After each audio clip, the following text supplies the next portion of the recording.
bang gumaling ang batang may chronic kidney disease o CKD? Ito ang mga paraan upang magamot o maibsan ang sintomas ng CKD.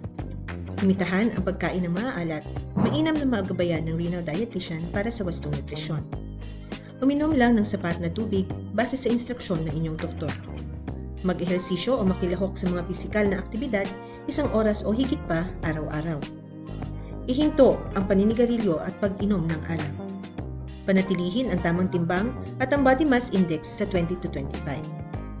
Inumin ang mga gamot na nireseta ng inyong doktor para makaiwas sa komplikasyon.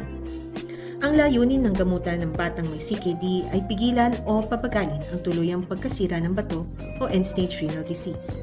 Kung dumating sa puntong ito, maaaring mag-dialysis o kidney transplant upang magamot ang mga sintomas at komplikasyon. Alagaan ang ating mga bato at tayo'y aalagaan ito. Hi, I am Kit, the Kidney Kid.